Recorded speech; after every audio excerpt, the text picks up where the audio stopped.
ধরুন আপনার সামনে একটা সুযোগ এসেছে, চারপাশের সবাই বলছে না, এটা অসম্ভব, এটা ঝুঁকিপূর্ণ, আর আপনি একা দাঁড়িয়ে ভাবছেন যদি আমি হ্যাঁ বলি, হয়তো আমি একাই ব্যর্থ হব, আবার হয়তো একাই সফল হব। কিন্তু একটাই জিনিস মনে রাখুন, আজকের একটা না আপনার আগামী 10 বছরের আফসোস হতে পারে। তাহলে কি করবেন? সবাই না বললেও আপনি কি হ্যাঁ বলবেন? বন্ধুরা, আজকের এই ভিডিওতে আমি আপনাকে দেখাবো কেন আমরা না বলতে এত সহজে রাজি হয়ে যাই, কিভাবে সেই না আমাদের স্বপ্নকে ধ্বংস করে দেয়, আর একটা সাধারণ হ্যাঁ কিভাবে আপনার জীবন পাল্টে দিতে পারে। ভিডিওর একেবারে শেষে আমি আপনাকে একটা 30 দিনের হ্যাঁ চ্যালেঞ্জ দেব, যা করলে আপনার চোখের সামনে বদলে যাবে অনেক কিছু। তাই ভিডিওটা শেষ পর্যন্ত থাকুন, কারণ একটা লাইন মিস করলেও আপনি হয়তো আপনার ভবিষ্যৎকে হারাতে পারেন। একটা বাস্তব গল্প বলি। স্টিভ জবস যখন প্রথম অ্যাপেল তৈরি করছিলেন, তখন বেশিরভাগ মানুষ বলেছিল না, এটা হবে না, মানুষ পার্সোনাল কম্পিউটার কেন কিনবে? কিন্তু তিনি বলেছিলেন হ্যাঁ, আর সেই এক হ্যাঁ বদলে দিয়েছে পুরো দুনিয়া। অন্যদিকে আমাদের আশেপাশেই আছে অনেক মানুষ যারা না বলেই স্বপ্নগুলো মাটি চাপা দিয়েছে। হয়তো আপনারও আছে এমন কোনো মুহূর্ত যেটা ভেবে আজও আফসোস করেন, ভাবছেন যদি সেদিন হ্যাঁ বলতাম। আমরা কেন না বলতে এত সহজ? ভয়, ব্যর্থ হওয়ার ভয়, সামাজিক চাপ, সবাই না বলছে তাই আমিও না বলি। কমফর্ট জোন, নতুন কিছু মানেই ঝামেলা, তাই না বললেই বাঁচি। ক্ষতির ভয়, ছোট কিছু হারানোর ভয়েই আমরা বড় সুযোগ হাতছাড়া করি। এগুলোই আমাদেরকে আটকে রাখে, আর সেই নাগুলো আসলে ধীরে ধীরে আমাদের জীবনকে সেফ কিন্তু নিরস করে ফেলে। বিজ্ঞানীরা বলেন মানুষের মস্তিষ্ক গ্রুপ সিগন্যাল ফলো করে। একদল মানুষ না বললে আপনার মস্তিষ্ক নিরাপদ মনে করে না বলাকে। কিন্তু এখানেই আসল ফাঁদ। যে ভিড়কে আমরা ফলো করি, সেই ভিড়ই হয়তো মাঝারি জীবন কাটাচ্ছে। প্রশ্ন হলো, আপনি কি সেই ভিড়ে থাকতে চান নাকি আলাদা হয়ে উঠতে চান? হ্যাঁ মানে কি?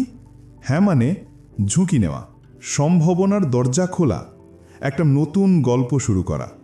হয়তো প্রথমবারই সফল হবেন না, কিন্তু মনে রাখবেন, 1000টা নায়ের চেয়ে একটা হ্যাঁ অনেক শক্তিশালী, কারণ সেই হ্যাঁই আপনাকে এগিয়ে নিয়ে যাবে। এবার আসুন 5 ধাপে শিখি কিভাবে স্মার্টভাবে হ্যাঁ বলতে হয়। 1. রিফ্রেম করুন। না বলার আগে নিজেকে জিজ্ঞাসা করুন আসল ক্ষতি কি হতে পারে। 2. মাইক্রো হ্যাঁ, বড় সিদ্ধান্তে ঝাঁপানোর আগে ছোটভাবে শুরু করুন। 3. রিস্ক লিমিট করুন। বলুন আমি 30 দিনের জন্য চেষ্টা করব। 4. সাপোর্ট সিস্টেম নিন, একজন বন্ধু বা মেন্টরকে জানিয়ে রাখুন। 5. রিফ্লেক্ট ও রিঅ্যাডজাস্ট করুন, ফলাফল বিশ্লেষণ করুন এবং দরকারে নতুন হ্যাঁ বলুন। এই ফ্রেমওয়ার্ক মেনে চললে আপনার হ্যাঁ কখনো অন্ধকারে ঝাঁপ হবে না, বরং হবে একটি নিয়ন্ত্রিত সুযোগ। আমরা যদি দেখি, জে.কে. রাউলিংকে 12 বার প্রকাশকরা না বলেছিল, তিনি হ্যাঁ বলতেই থাকলেন। আজ তার বই কোটি মানুষের প্রেরণা। একজন ইউটিউবার প্রথম 50টা ভিডিওতে ব্যর্থ হয়েছিল, সবাই না বলছিল, কিন্তু সে হ্যাঁ বলল নিজের কন্টেন্টে। আজ সে মিলিয়ন সাবস্ক্রাইবারের মালিক। তাহলে আপনি বলুন, আপনি কি নাদের ভিড়ে দাঁড়াবেন নাকি হ্যাঁ বলে এগিয়ে যাবেন? তবে মনে রাখবেন, সব জায়গায় হ্যাঁ বলা যায় না। যদি সুযোগ অনৈতিক হয়, না বলুন। যদি আপনার মূল্যবোধের বিপরীতে যায়, না বলুন। যদি সেটা শুধু আপনাকে ক্ষতির দিকে নিয়ে যায়, না বলুন। বাকি সব জায়গায় সাহস করে হ্যাঁ বলুন। এবার আসল কথা, আমি আপনাকে একটা চ্যালেঞ্জ দিচ্ছি। আগামী 30 দিন প্রতিদিন অন্তত একটি ছোট সুযোগে হ্যাঁ বলুন। ডে 1 কারো ছোট অনুরোধে হ্যাঁ বলুন। ডে 5 নতুন কিছু শেখার অফারে হ্যাঁ বলুন। ডে 15 এমন একটা সুযোগে হ্যাঁ বলুন যা আপনার ভয় জাগায়। ডে 30 আপনার স্বপ্নের সাথে মিল আছে এমন কোনো বড় সিদ্ধান্তে হ্যাঁ বলুন। 30 দিন পর দেখবেন আপনার আত্মবিশ্বাস আর সুযোগ দুই বদলে গেছে। বন্ধুরা, আপনার জীবন বদলাবে না যদি সবসময় না বলেন।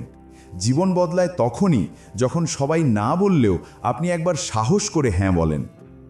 যদি এই ভিডিও আপনার ভালো লেগে থাকে তাহলে এখনই হ্যাঁ বলুন, সাবস্ক্রাইব বাটনে চাপুন, ভিডিওটা লাইক করুন আর কমেন্টে লিখুন আমি চ্যালেঞ্জে আছি।